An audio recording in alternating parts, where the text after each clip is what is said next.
आप सभी को मेरी प्यार भरी नमस्कार। मैं मोनिका बंसल, हिंदी अध्यापिका, आज आपका हिंदी की कक्षा में स्वागत करती हूँ। ठीक है, आज हमारा जो पढ़ने का विषय है वो है स्वरनाम। ध्यान से देखिएगा, क्या है स्वरनाम। गोपू एक ग्वाला था। उसकी कुटिया के पिछवाड़े गोबर के उपले पड़े थे। उसने बड़ी मेहनत से उन्हें बनाया था। एक दिन वह घर पर नहीं था। उसके उपले गांव के शरारती बच्चों ने उठा लिए। अब देखिए, ध्यान से देखिएगा, इसमें गोपू गोपू उपले, ठीक है। ये जो है ये संज्ञा है, जिसे हम इंग्लिश में नाउन और हिंदी में हम संज्ञा और पंजाबी में इसको हम नाव कहते हैं, ठीक है। अब इनकी जगह पर जो शब्द इस्तेमाल किए गए हैं उनको ध्यान से देखिएगा। उसकी, उसने, वह, ठीक है। यहाँ पर मैं आपको दिखाती हूँ। उसकी, उसने, वह तथा उसके, उसके इन शब्दों का प्रयोग किया है। जो शब्द संज्ञा के स्थान पर प्रयोग में आते हैं उन्हें स्वरनाम कहलाते हैं, ठीक है। अब हमें पता लग गया है जो शब्द संज्ञा की जगह पर इस्तेमाल होते हैं उसे स्वरनाम कहते हैं, ठीक है। अब हम आगे और जानने की कोशिश करेंगे। पहला पॉइंट है हमारा, गोपू मुखिया से बोला, मैं शहर गया था, मैं शहर गया था, मेरे उपले किसी ने चुरा लिए। यह बोलने वाले गोपू ने अपने लिए मैं और मेरे स्वरनामों का प्रयोग किया है, ठीक है। इसमें देखिए स्वरनाम क्या है, मैं और मेरे।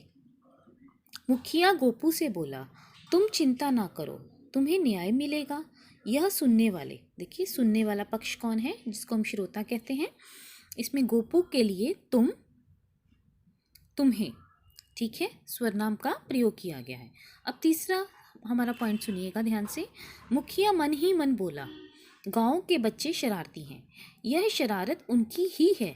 यह बोलने वाले मुखिया ने अन्य अनुपस्थित व्यक्तियों, बच्चों के लिए उनकी स्वरनाम का प्रयोग किया गया है, ठीक है। कौन सा उपयोग किया है स्वरनाम का, उनकी, ठीक है। अब हमें पता चल गया है जब हम अपने लिए इस्तेमाल करें मैं, मेरे, किसी श्रोता के लिए करें तुम, तुम्हें, किसी अन्य के लिए करें उनकी, ठीक है। अब हम आगे जानने की कोशिश करेंगे। बोलने वाले अपने के लिए, सुनने वाले तथा अन्य व्यक्ति के लिए जिन स्वरनामों का प्रयोग करता है वह पुरुषवाचक स्वरनाम कहलाते हैं, ठीक है। अपने लिए, सुनने वालों के लिए या किसी और के लिए, इसको क्या कहेंगे हम, पुरुषवाचक सर्वनाम, ठीक है। यह स्वरनाम का पहला भेद है। कौन सा भेद है, ये पहला भेद है। देख, अब हम दूसरा पॉइंट अपना करेंगे। देखो, बच्चे खड़े हैं, इन्होंने प्रायश्चित कर लिया है, वह मेरी कुटिया है।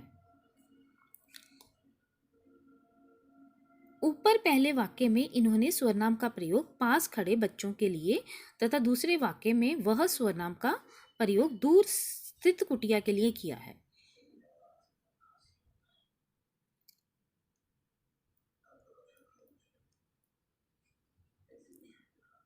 इन्होंने, ठीक है, इन्होंने का प्रयोग किया है और वह का प्रयोग किया गया है। ये जो है निश्चयवाचक स्वरनाम है, ठीक है।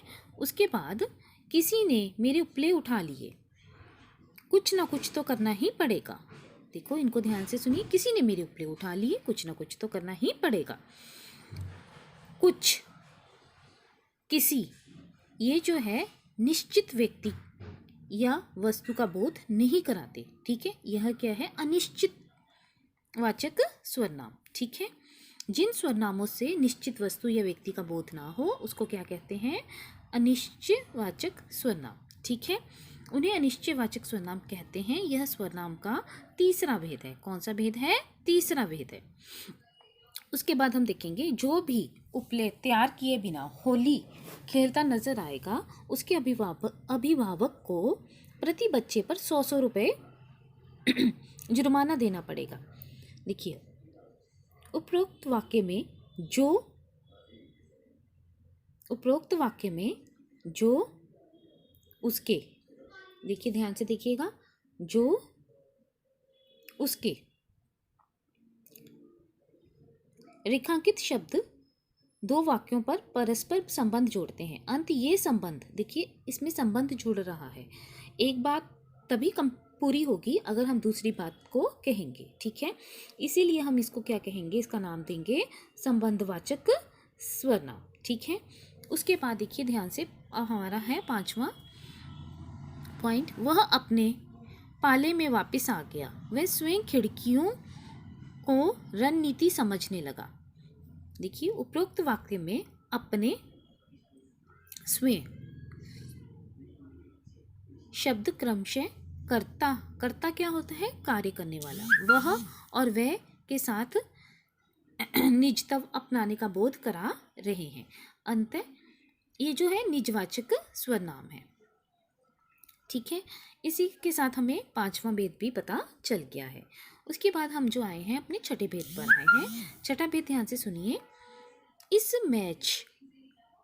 इस मैच कौन सी टीम जीतेगी। देखिए अब हम यहाँ पे ध्यान से देखेंगे अगर, तो हमें ये चीज़ नज़र आएगी। इसमें हमें पता चल रहा है कि इसमें हमने कोई प्रश्न पूछा है, इसलिए इसको प्रश्नवाचक स्वरनाम कहते हैं, जिसमें कोई, ये हमारा स्वरनाम का छठा भेद है, ठीक है। कोशिश तो देखो विद्यार्थियों मैंने पूरी की है, जिसके साथ आपको ये जो स्वरनाम है वो पता चले, ठीक है। एक बार फिर मैं आपको सारांश में आपको ये बताऊं कि स्वरनाम क्या होता है।